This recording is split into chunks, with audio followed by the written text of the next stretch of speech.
Keanu. So I want my comic books to get big enough so that I can get filthy rich and afford an Arch motorcycle. Do you know what an Arch motorcycle is? No. It's Keanu's company.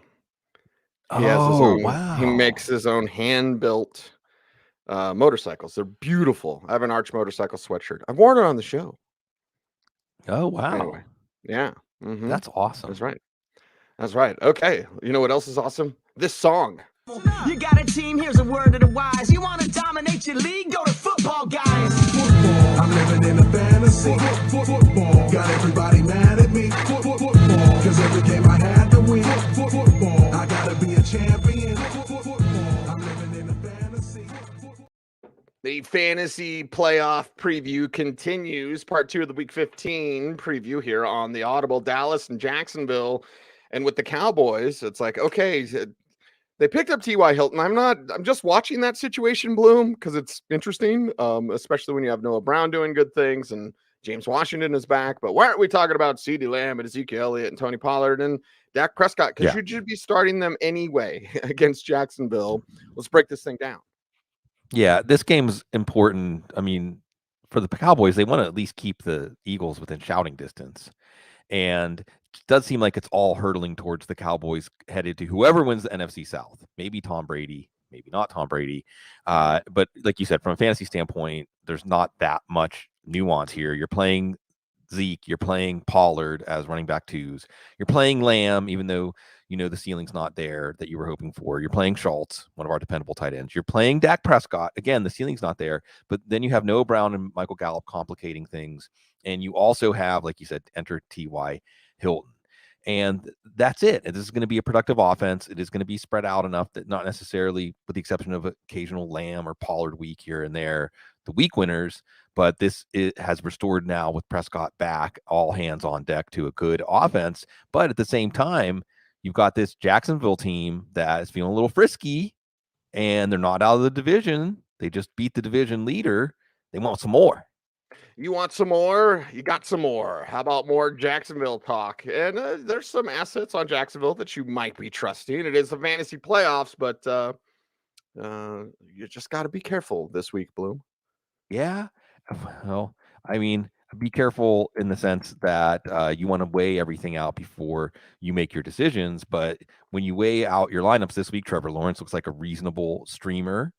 The Houston passing game with their quarterback platoon had some success against Dallas last week. Zay Jones has that high floor, and Christian Kirk has a reasonably high floor too, maybe a higher ceiling than Zay Jones. They're both wide receiver 3 flex types. Evan Engram, there's no way he's going to the bench after his career game. And Travis Etienne is going to be in your lineup. You hope for him to break a long run, get a touchdown. He was stopped at the one last week. Maybe get more involved in the passing game. But I just think that was a little bit of a figment of our imagination. Maybe some reports that were ran with that Travis Etienne was going to turn into some, Alvin Kamara, Alston Eckler type. No, that's not happening. But he's still a solid play. He should have a much better game facing not quite as stout a run defense as the one he faced last week. And again, I just got to emphasize, because this is setting up Week 15. Yes, fantasy playoffs. Yes, we want everyone to win. Yes, we want everyone to win the championship. But we're in that 4-week sprint part of the season now, and teams that can get hot can mess some things up for teams that are not, and this could be one of those games. Spoiler. Kansas City and Houston won't be the spoiler, so we don't have to worry about that, Bloom. No. With the Kansas City side, it's mainly like, okay, start everybody. Is it too easy? They just kind of shut it down. I don't know.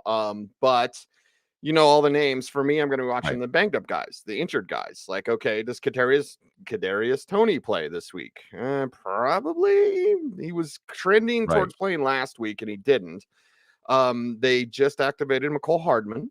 So I know it was fetch earlier, but like they're still going to try to make that happen. So that's more interesting than go like start all your Chiefs because they're going to run roughshod over the Texans. They went from the Broncos, the second worst team in the league, to the Texans, the absolute worst team in the league.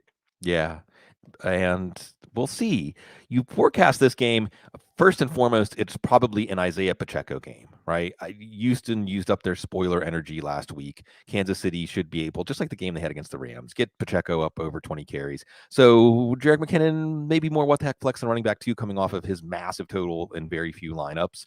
Juju Smith-Schuster, maybe more wide receiver 3 flex or what the heck flex than a strong wide receiver 2, even though he had a good game. How much of his good game was because the game was close, because Denver kept it close with Kansas City. Again, couldn't take your foot off the gas in the second half. Patrick Mahomes had to keep throwing interceptions. And Mahomes obviously is in your lineup.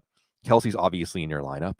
After that, like you said, it's getting complicated. Kadarius Toney. I want to say this about Kadarius Toney. If you were wondering whether that whole injury nonsense it was just because it was the Giants, no. It wasn't. You get the same treatment, Chiefs. He's just trying to get out of work, and then it's like, no, he's hurt. No, it's just Kadarius Toney. Like you said, McCole Hardman could be back, and that could complicate things, make this offense better. Texans, I think the running defense is weaker than their pass defense at this point. So that's another reason you like it as an Isaiah Pacheco game. And Kansas City's still chasing the Bills, so they can't afford to slip up on a game like this. Again, for Houston, they're just trying to find a quarterback that's good enough to be one quarterback. Let's start there. How about a quarterback that we don't need to replace during the game? Right. How about no Jeff Driscoll package? You're like, what? And then, okay, you've got Dameon Pierce banged up, didn't practice today, likely out in week 15. Brandon Cooks was back at practice, but who wants to trust him with the quarterback situation? Nico Collins is unlikely to play in week 15. The Texans are so bad they brought back Deshaun Hamilton, who I thought pretty much retired. So there you go. And on the running back tip, well, Daryl Ogunbowale. I did get a Daryl Ogunbowale question last night, and Orlando reads me the questions, and he was like, Cecil, he's like, you know my English sometimes. He's like, what the hell is this? And I was like, oh, that's Daryl Ogunbowale. Don't start him. But either way, there are questions about the Texans backfield, Bloom, so give him the answer. Yeah, the cranking in the chat room says Kansas City defense. Yes, Kansas City defense. Kansas City is one of those defenses we're going to play from here till sunset of your league. You will have the quarterback platoon. So in your Yahoo leagues where Jeff Driscoll can play tight end, solid play. He would have been a great play at tight end last week. He actually threw a touchdown. He had a chance to run in a touchdown. I think, had 30-some rushing yards. So absolutely not going to catch a pass like Taysom Hill. I don't think he will. I shouldn't say that. Don't think we're going to see Dameon Pierce. Like you said, no running back to go to there. Nico Collins almost certainly out. Brandon Cooks, it sounded like going into today he wasn't going to play, but he showed up and was on the practice field. So maybe Cooks will play. I don't think that means you're putting Cooks in your lineup, but I do think it affects Chris Moore. So we're going to wait and see if Cooks is active. If Cooks is active, because you want to go back to Chris Moore riffing with both quarterbacks. He almost scored the touchdown to put them up 10 points over Dallas, was tackled at the 1, or he would have an even bigger week. So I'd like Chris Moore. I like Chris Moore's momentum. If Brandon Cooks is out there, that makes things a little tougher, although I probably will still break ties in favor of Chris Moore, the player who's been playing better and actually had a 100-yard game for the Texans at receiver. The first one this season. Let's see if we can make it 2. Will C says, good morning. Let the playoff sweat commence. Yeah. A good sweat is always good. Oh, there's a Garcia Hunter lyric. Anyone who sweats that much must be all right. Okay, there you go. I like that. Yeah. All right, I like that. I like that better than Arizona and Denver. Colt McCoy, everybody. Like Colt McCoy against the Broncos defense that harassed Pat Mahomes last week. So what do they do against Colt McCoy? Probably harass him some more. And we may see Randy Gregory back this week. The Broncos are surging. How can you surge when you've lost 5 in a row? Well, you've been that bad. Anyway, let's talk about the Cardinals and what they might try against Denver on Sunday. Colt McCoy, he's back. He took Texas to the national championship game right around the time we were starting doing this after the Vince Young year. He's still there. See, I think of Colt McCoy and I think of those boxers who are good boxers, but they're never going to fight for the championship. But then the boxers on the way up need boxers to fight to fatten up the record. There he is again. So Colt McCoy taking some more punishment on behalf of all of us, on behalf of the Arizona Cardinals and Cease. Does this feel like the end? Was this it? I mean, was this when the puff of smoke came out of the Keim, Kingsbury, Kyler when his ACL Yeah, and snapped. I see everyone being all cute, and I'm using air quotes there about Steve Keim. If listen, there's plenty to say about Steve Keim that I won't say, but like if it's health stuff, like just leave him alone, everybody. Yeah, Okay. If yeah. it's health stuff, why are we being so bitter? Like, and all the Steve Keim issues. Steve Keim has issues, man. Anyway, Bloom. Yes, Yeah. it's the puff of smoke. It is. They tried. Colt McCoy trying to salvage something here, and it probably support DeAndre Hopkins' value. Marquise Brown, I don't know. It seemed like Colt McCoy was reviving Robbie Anderson. I'm not saying put Robbie Anderson in unless you're in a 32-team league, but that complicates things for Marquise Brown, who we were hoping. Remember, he had that connection with Kyler Murray from college. I will say we feel good about James Conner. James Conner looked as good as he did back when he was looking like a league winner for the Steelers. And it's Denver. I think that you keep it simple. You don't want Colt McCoy to absorb that much punishment. You get 25 touches, maybe more, a lot of touches in the passing game for James Conner. I think James Conner could be a key to winning your championship if he can stay on the field. If he can stay out there, and we shall see about that. Broncos side, Russell Wilson's probably going to play. I know he didn't practice yesterday, but he was on the side field, and it's Russell Wilson. So if anyone's going to push to be out there in a meaningless game, it's going to be Russell Wilson. So there's that. Jerry Jeudy, when you put him on the X side, and it's more than just Steve Spagnuolo not, being prepared for that. He was the number one receiver. So of course he would be the X. And of course he's capable of doing that for people that didn't think he could do that. And then you look at the target structure. Jeudy is a great route runner, Bloom.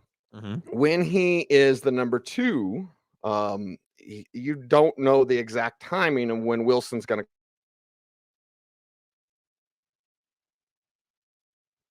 But with Jeudy, he's out there dancing, he's giving the dead leg, and then he's not open, and then Wilson Right. or Teddy.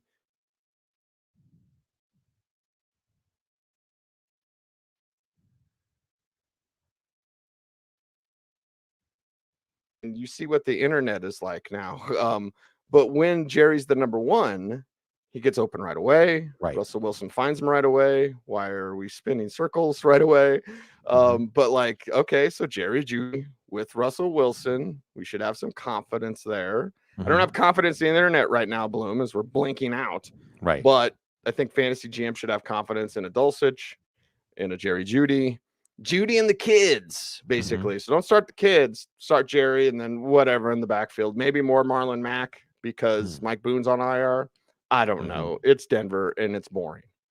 It is boring. Although with Jeudy, it sounds like he's not going to get any kind of suspension from that ref bumping incident last week. And I love the way you broke that down, Cecil. I think the internet cut out because you're spitting the truth there.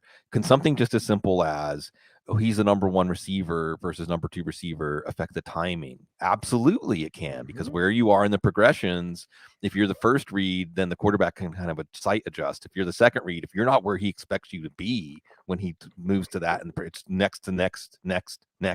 Yep. So I think this is one of those things that we often only figure out in hindsight, but I think it's a good reason to look at Jeudy this week. Like you said, Dulcich with Boone out, it narrows the tree for running back touches. Really what I have highlighted from this game, Cease, is if Denver loses this game, they are almost certainly going to be picking in the top five. And what I mean by that is Seattle will be picking in the top five, because Denver right now is picking second, but they have a really bad, when I say bad, what I mean is they faced a lot of bad teams, strength of schedule, which the way that the diabolical way it works out, of course, is if you have a tie in record, but you played worse teams, you pick earlier.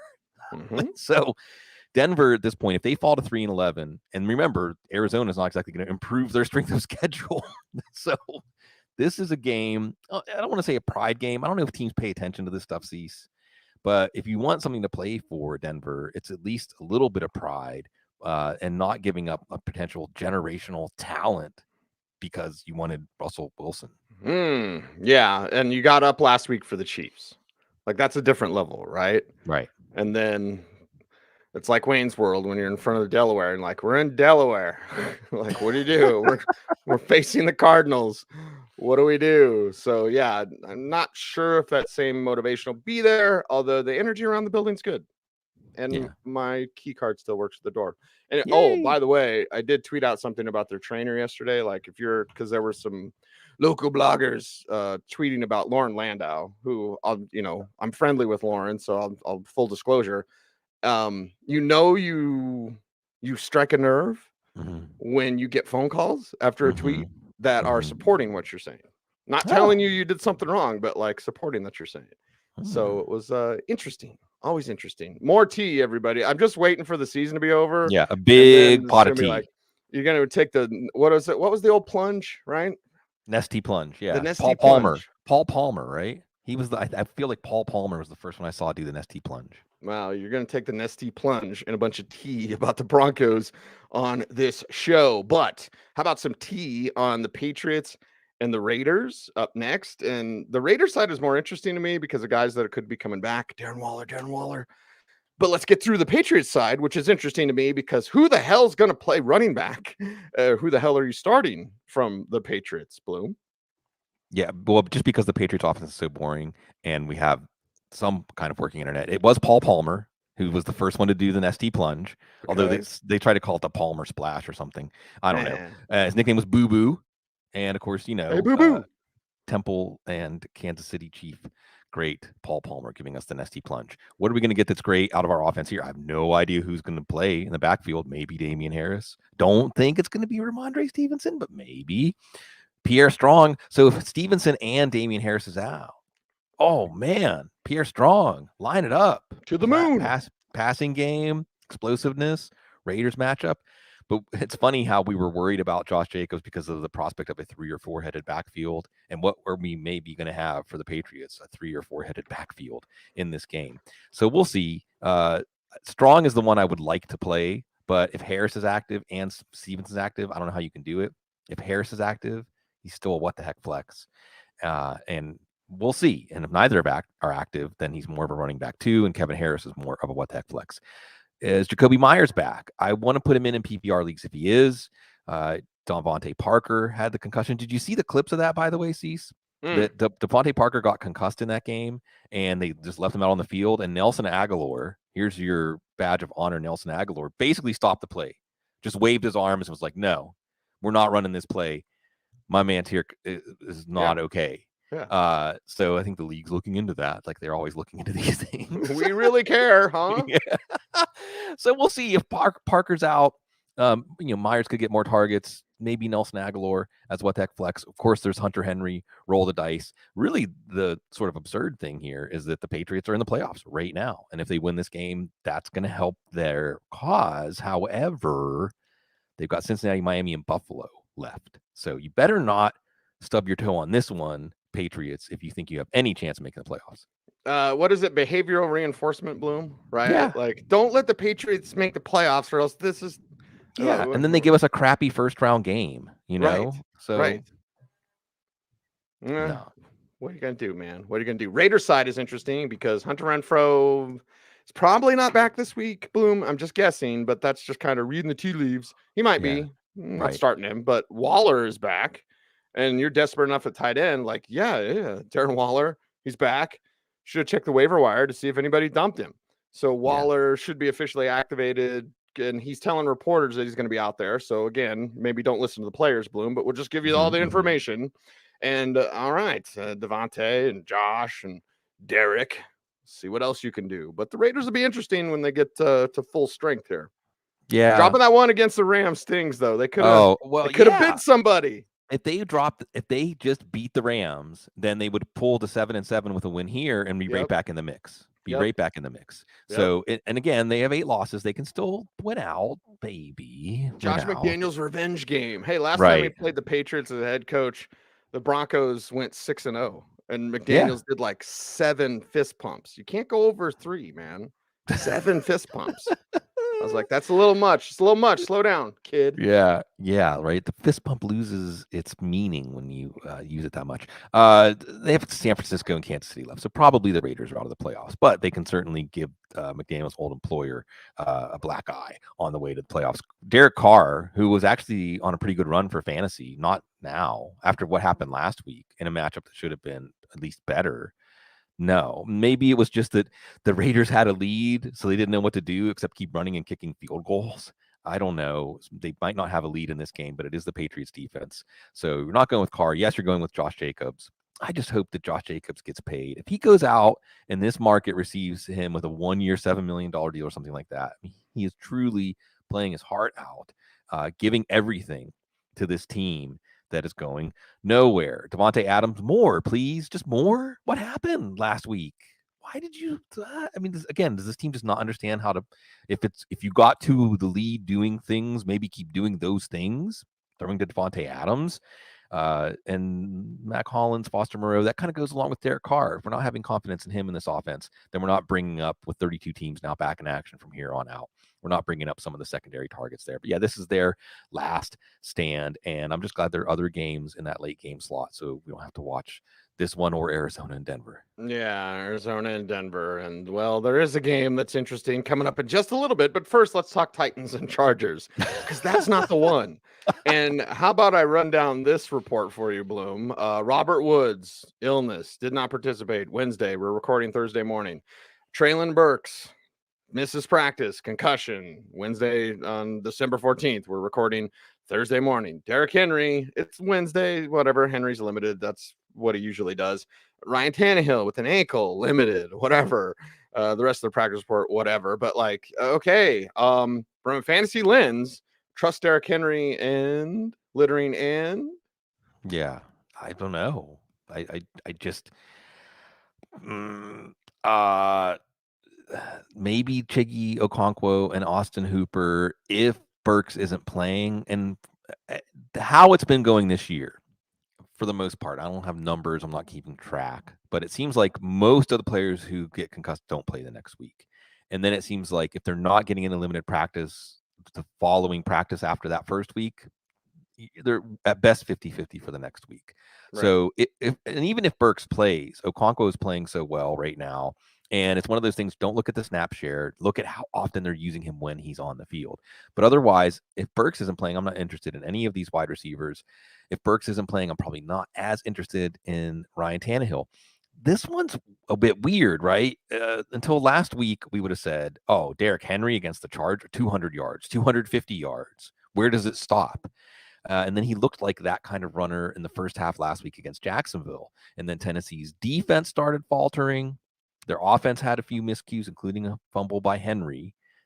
And then they abandoned Henry. So if the Chargers and Justin Herbert continue to be as successful as they've been lately against this Titans defense, which has been very unsuccessful stopping the pass, they might have to abandon Derrick Henry. Now, I'm not saying that means Ryan Tannehill is going to be a great streamer or put your chips on more of the Tennessee passing game targets. What I really, when I draw all this together, Cecil, is this team really going to win a division? Are they going to truly back into winning a division? Because they don't look like they're the best team in the division right now. Jacksonville completely outclassed them, and they lose to the Chargers. Now, again, Jacksonville has Dallas. That's a tougher game. Indy has Minnesota. They're not out of it yet.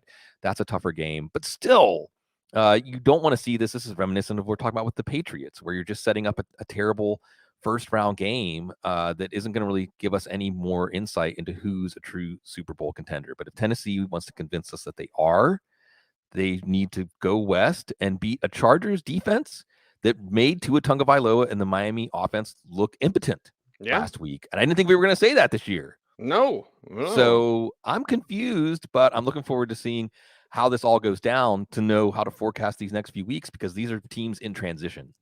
I'm confused and I'm sweaty, but I like it. Bloom, is Mike Williams the most frustrating player in the history of fantasy football? Like, I'm hurt all the time. I'm back 100 yards. Now I'm limited. Like, okay, can you do what you did earlier, please? Like, yes, right. Mike Williams, do it again, please. With all of the Keenan Allen, everybody, Josh Palmer, everybody, Austin Eckler, everybody. Like, okay, Chargers, we already know the names. And now with more Mike Williams. And if you look at the Chargers schedule, I wrote this in Around the AFC West on DenverFan.com. If you look at the Chargers schedule, they can close out with a 4-game. I'll win them all. Win them all. Yep. Yeah, Indy, Rams, Denver, and Denver. So yes, and I'm saying this, and I know the football gods are going to strike me down for this, right? A Mac Jones-led Bill Belichick team should not keep a Justin Herbert team out of the playoffs. That's how it is today. Hopefully it's not like that after this week or a few more weeks down the line because of the difference in the schedules. But Justin Herbert gets all of his targets back. Look at the numbers. He's actually performing up to that very high draft capital, top 5 quarterback, some as high as number 2 quarterback off the board in some drafts. Now that he's got it, and just like you said, Cecil, we're on the level here. We're on the level where I just have it here. Yes, Allen. Yes, Eckler. Yes, Everett. Yes, Williams. Tennessee pass defense, but particularly Everett, because we saw what Evan Ingram did, and Keenan Allen and Austin Eckler, that short passing game. Zay Jones, Christian Kirk last week. And maybe it's just that, well, Jacksonville, that's their jam, the short passing game. Maybe more downfield passing is going to work too. Maybe all the passing is going to work here. It's the Tennessee run defense. And isn't it interesting how these things work out, where when you have that one, this was like John Kitten against the Steelers, right, Cease? When you can't run on a team and it just forces you to concede that and pass, and you're facing the soft underbelly of the defense, everything works out wonderfully. So I think from a fantasy standpoint, you're expecting a really good game here. Even Josh Palmer as a deep, what the heck flex, because the way the Chargers defense is playing, the way the Tennessee offense, pass offense was playing last week, the way the Chargers offense is playing, this is exciting. And this team, I think they could pull like a Bengals last year. And if they can get into the playoffs, don't tell Justin Herbert he can't do something, right? Don't tell. So finally, if this team has no expectations, that's when they can live up to them. Yep. And save Brandon Staley's job. Whether you think that's a good or bad thing, it's what they're going to do. Yeah. By the way, if I was in the other room, Bloom, and I was down in New Orleans, I'd probably be telling you to like hurry up so I could go out and spend time in your garden. Yeah. Get in the dirt, man. Getting a little cold, but yeah, it's fun. We've got a lot of fun stuff down here. Except the tornado that came through yesterday, 2 miles. Yeah, where was that? What happened there? So there was, I will say this, the weather forecasting meteorology models we're truly getting better and better, because as early as Sunday, they were forecasting, and there's I think Adventure 522, someone that follows me on Twitter, saying, hey, it looks like New Orleans has a chance of severe weather like Tuesday, Wednesday. And well, thanks for putting that on my radar. Haha. And then by Tuesday morning, they were closing the schools at 1 o'clock. And they were anticipating, by yesterday morning, they were canceling events, canceling holiday events, basically just saying like after 1 o'clock, just stay home. And sure enough, I think because also overnight it had produced some tornadoes in New Iberia, Louisiana. So they knew that this system was going to produce tornadoes. We got one. It was surreal, Cease. I've been close to tornadoes when I was a kid. We were driving across the country when we moved to Pennsylvania and near Tulsa, Oklahoma. I think there was a tornado so close to us, but it was nighttime, so I couldn't see it. This one passed about 2 miles away, and we were watching them as we were huddled in the bathroom on the phone, watching Margaret Orr, who's a treasure of New Orleans, reporting and saying, well, look at the debris signature, look at the rotation signature. It looks like we've got a tornado. And we were in the potential cone of the tornado, but it kind of straightened out and went across the river. So the West Bank is in bad shape, Gretna, and then Arabi, which got hit by a tornado 6 months ago. Some of the exact same people who got hit by a tornado 6 months ago. But thank you, everybody. I mean, it feels good to know that people are caring and thinking about it. And I guess the best thing I can say, folks, is pay attention, heed those warnings. The phone went off. Even the phones are helping us. I think it probably saved a few lives that we have that system through the phones now, like you're in a tornado warning area, because I think this stuff's just going to get more and more frequencies. All right. Bengals and Buccaneers is up next. So let's talk about it. And the Bengals side is pretty fruitful with Joe Mixon back. Of course, we saw this last week. Now, does it mean more Mixon and more Pirine because the receivers are banged up? And we don't know yet about who's going to be available other than Jamar Chase. So when you talk about pass catchers, you can talk with confidence on Jamar Chase. But on everyone else, with Boyd a little bit banged up and Higgins a little bit banged up and Hurst a little bit banged up, does it just lean more Mixon, more Pirine? How's Cincy going to win this one on the road against Tampa Bay?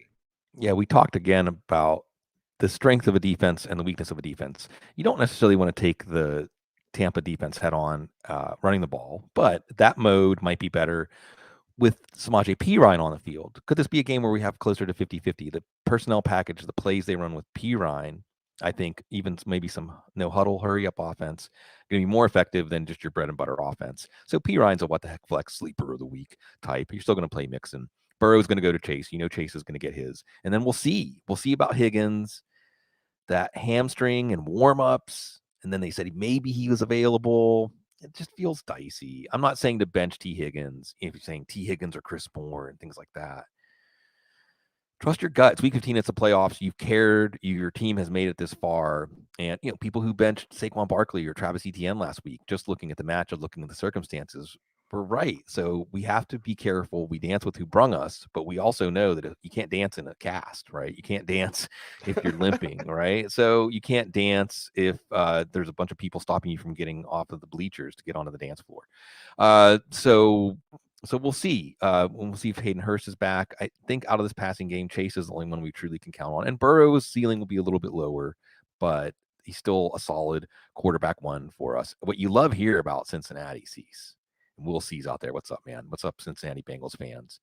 How transformative has Joe Burrow been for this franchise?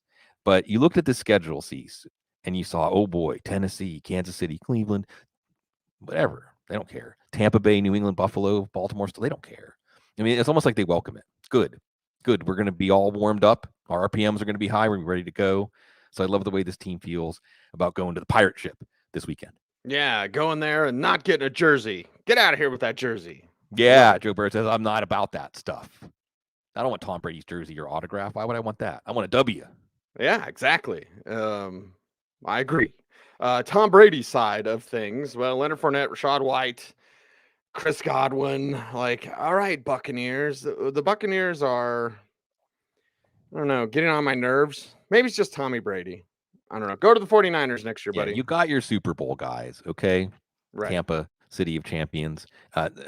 Brian saying about mycology. The mycology gardens in New Orleans just happen naturally because it's so moist down here. We've got peppers, basil, eggplant. Up front, we've got the butterfly garden with all kinds of cool stuff. We've got the turtles. Turtles have spinach. There's some crazy kinds of spinach out there, Cease, that have vines, these shiny purple vines, and they grow and grab up and climb things. We've got a lot of climbers, a lot of stuff that climbs all over stuff. It just all grows. The ohm is so strong down here. The ohm for Tom Brady might be a second place ohm after this game. Radio professional. Because Tampa Bay doesn't look very good. They got humiliated at Tom Brady's old childhood hometown team's stadium. And Cincinnati's run defense is okay. Their pass defense is great. I think the only player we're trusting is Chris Godwin, and only in PPR leagues. I think even Mike Evans. So you said Mike Evans or Chris Moore. Again, and I'm not going to try to do the self-analysis of being a fantasy analyst, but I know that recommending Chris Moore over Mike Evans is so unorthodox, and you get hammered when you're wrong. You get hammered as a fantasy analyst when you're wrong on those calls, Mike Boone. But at the same time, you have to look what's coming in here, and the energy, the connection just isn't there right now with Brady and Evans. The backfield's going to be split. Fournette and White, they're both flex plays, hopefully in a PPR league, but this is not a good offense. And if they lose, and Atlanta can beat New Orleans, Carolina can beat Pittsburgh, we'll have a 3-way tie for the top of this division. And I guess the good thing about that, even though it's trash and one of these teams is going to host a playoff game, is that Atlanta plays Tampa, Carolina plays Tampa. So we are going to get to see. Unfortunately, Atlanta and Carolina have already played both their games. One of them was one of the games of the year was an Atlanta Carolina game, and one that Carolina should have won. Maybe that's going to decide the division in the end, but it'll get settled on the field, even though it feels like, well, hey, maybe this can be the team that wins the division that upsets the Cowboys and Mike McCarthy in the first round. That's right.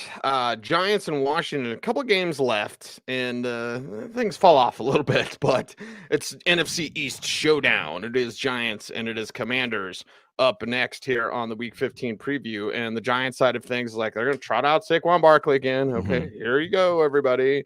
And Daniel Jones will try to run for his life against the Commanders. You've got their own injury concerns with players coming back. Washington side's more interesting, so let's get through the Giants here. Yeah, it's basically Daniel Jones, your only hope. And stream him because it's all going to be on his shoulders, and Saquon Barkley. And you got to play Saquon Barkley. It's a better outlook. I think he's healthier. His neck feels better than last week. Richie James has a concussion. Daniel Bellinger has a rib issue. So maybe you're going to go with Darius Slayton or Isaiah Hodgins. One of the things I'm curious about is, because this team has had so few options this year, and Kenny Golladay was a bust, and they traded Kadarius Toney at wide receiver. Why are we not seeing Saquon Barkley detach from the formation more? Why aren't we seeing him creating mismatches in the passing game? Trying something. Brian Dable, what's going on here? So that's a little bit strange to me. Maybe this is the week they figure it out, because this is a playoff implications matchup. Both of these teams can make the playoffs. The team that wins, assuming they don't tie both matchups, should have an inside track to a wild card bid. And how far has the NFC East come, Cease? Just 2 years ago, we were watching the last game of the season where Philadelphia tanked. They straight up tanked to help their draft status. They took Jalen Hurts off the field in a competitive game, in a game that affected the division, right? If Philadelphia had played that game to the finish, we might have had a different playoffs. We might have had Washington not win the division. And it was a laughing stock, right? We're watching someone tanking at the end of the season in the last game with everybody watching affect who wins the division. And now all 4 teams could make the playoffs. Now this game got flexed to Sunday night, and Washington and Taylor Heineke says it's a showcase for us. It's a showcase for YOLO ball, everyone. And now Antonio Gibson and Brian Robinson both will be out there. So Gibson a flex play, Robinson an RB2 flex play. And there you go. The receivers, including the love of my heart, is Jahan Dotson. So sleeper of the week, sleeper. Sure. It's YOLO ball, right? It's the Commanders, NFC East game. They'll be up for this. And Heineke will be now with Carson Wentz as the backup. Please don't get hurt, Heineke. Right. Nobody wants to see Carson Wentz.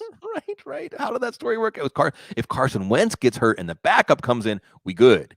But if he's the backup and the starter gets hurt, then you got the magic all backwards. It's Taylor Heineke's magic, though. He was magical as a passer when these teams played a few weeks ago. He's a streamer for sure this week. And like you said, Jahan Dotson, Curtis Samuel, don't forget about them. Terry McLaurin, yes, very much yes, helping us with that great connection with Heineke. And also, if you like Washington in this game, I do. You like Brian Robinson. You like Brian Robinson to get to 20 carries. You like for him to have an opportunity to score a touchdown. Again, you like for this showcase for this team, maybe even Antonio Gibson and what the heck flex, but he has that explosiveness coming off a bye, should be rested, healthy. Isn't that terrible, by the way? Isn't that terrible for the NFL schedule makers to do this to the Giants, right? So the Giants and Washington play a grueling tie, okay? Giants, you go play the Eagles and get spanked. Washington, you just go golf or hang out, go to Christmas parties, rest, relax, and let's play again and see how it goes. I have a good feeling about Washington in this game. Yes, good feeling about Washington there as well. One game left, and of course, sleeper of the week. That's in just a little bit, but Rams and Packers. And Sprung MC, I don't know, man. Sprung MC said, hey, guys, I made it. Sorry I was late. Are you late, Sprung MC, or are you just here for the Rams? Always making a time for the Baker Mayfield showcase. Baker Mayfield, what does he do for an encore? Get spanked at Lambeau? Yeah, right. Baker Mayfield, prime time twice in a row. Wow. For the Rams, too. Did you have that on your bingo card? Baker Mayfield starts for the Rams in prime time 2 weeks in a row. What a life. What a story. What a world we live in. What a time to be alive. Do you think maybe Baker comes back to earth in this one? I mean, he was already on earth. He was very much on earth and then kind of astrally projected for those last 2 drives. It's going to be cold. It's going to be single digits. That should be interesting. I don't know how much experience Baker Mayfield and the Rams have in that kind of weather. Why not? Why not, Rams? And of course, again, the Lions are looking on. Like when the Rams won last week, the Lions like, oh, yeah, you're supposed to lose that game and help us get even higher draft pick. Cam Akers, what the heck flex, Ben Skowronek, Tutu Atwell, maybe even Van Jefferson, your desperation plays if you believe in Baker Mayfield. And they can give somebody else a black eye and stub your toe. It was the Raiders last week who are now on the verge of going over the plank. I think this is Aaron Rodgers' last stand, maybe the last stand for this blueprint of this team, the LaFleur, Rodgers, Shanahan offense, all that good stuff. Not quite as spectacular, and spectacularly terrible and tragic and disgusting as far as the emotions to watch Kyler Murray. Maybe more of a whimper here, but it is prime time and it is Lambeau, so we expect the best from Aaron. Yeah, and Aaron Rodgers, in terms of pass placement, is still number 1 in the league with a broken thumb. which is hard to believe because when you watch the film, you're like, homeboy's off. Now with more Romeo Dobbs, maybe back. We'll see. Watch the injury report Thursday morning. We're recording. But yeah, and the Crankin says here in the chat room, what's up, dude? Green Bay got a feast. Yeah. And you say last stand, Bloom. I will say this. It depends on how much abuse the Packers front office continues to want to take. Yeah. And how much they'll, stand up to Aaron Rodgers. So it's interesting. It's interesting to be sure. I think all the offseason stuff's more interesting than this game necessarily to wrap things up. But yeah, Packers. Start who you got. Especially AJ Dillon. I think this is an AJ Dillon game. Can you run in the cold? We want to see him get to 15 plus carries and salt this game away from them from the Rams. Aaron Jones is still in. You're hoping for the PPR punch from him. However, this is probably closer to a 50-50 backfield. Aaron Rodgers, low ceiling. Again, I think that ideally you have the running back touch the ball 35 times in this game, 40 times in this game. You're still going to play Christian Watson. The streak that he's on right now, I just don't know how you can put him on your bench. And that's about it. Like you said, Dobbs is going to be back, so that takes a little shine off of Allen Lazard. And maybe it's Lazard as a what the heck flex, and maybe it's not Christian Watson. We'll see what they do with Jalen Ramsey. It may make sense to try to have Ramsey travel with Watson, but we've seen Ramsey getting burnt. He got burnt a couple of times last week against Devontae Adams. So maybe that's not a bad thing, as this isn't the Rams team that won the Super Bowl. And this may be a team that they got up for that last couple of drives, but I don't think the Packers are going to be quite as sluggish with their game and their offense as the Raiders were last week. Why did we have to end on that game, Cease? We don't end on that game, though. Yeah. There's one very important piece of the puzzle. Sleeper of the week. It's time for the Sleeper of the Week, powered by Sleeper.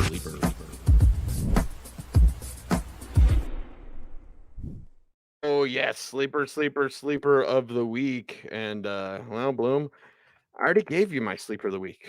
So, like, spoiler alert. And yeah, get the little nuggets as the show goes on. But, yeah, sleeper of the week. This week, you've got a couple of different options, and you also brought up a Mac Hollins. I'll throw him in as sleeper of the week as well. So keep listening as Sigmund Bloom will tell you your sleeper of the week in week 1 of the fantasy playoffs. Yeah, and 32 teams, so hopefully you're not having to dig as deep, and you've been doing that good roster management the last few weeks with your bench.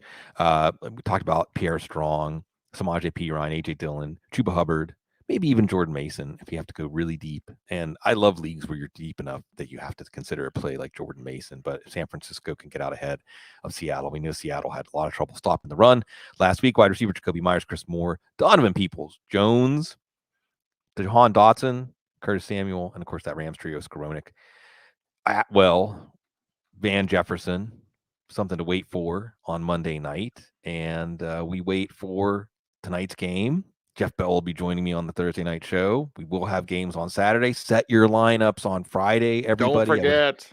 I would hate for anybody to lose their playoff game this week because, and again, in case you aren't paying attention, which is fine, that's what we're here for. We pay attention. Like you said, Cecil, you coined the best tagline for Football Guys ever. You have a life, we don't. So this is our life. Miami Buffalo is the night game. Baltimore Cleveland, the first game is Indy and Minnesota. So those 6 teams: Indy, Minnesota, Baltimore, Cleveland, Miami, Buffalo. Make sure you set your lineups if you have any players from those teams. Good luck, everybody.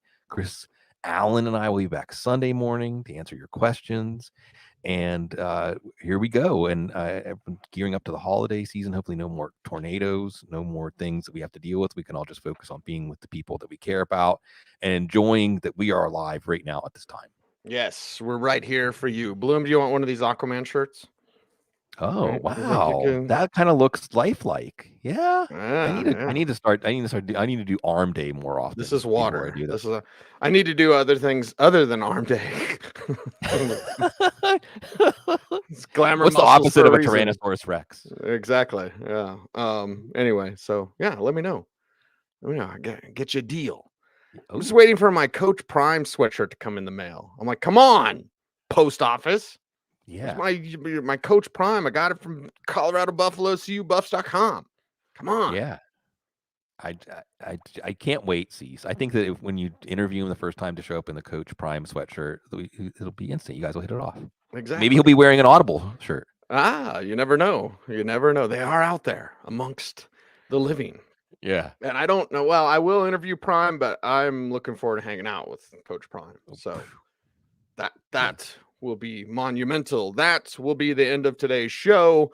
We appreciate each and every one of you for doing all those YouTube things. I know it's annoying, but it helps out the channel and it works against the algorithm and the YouTube overlords.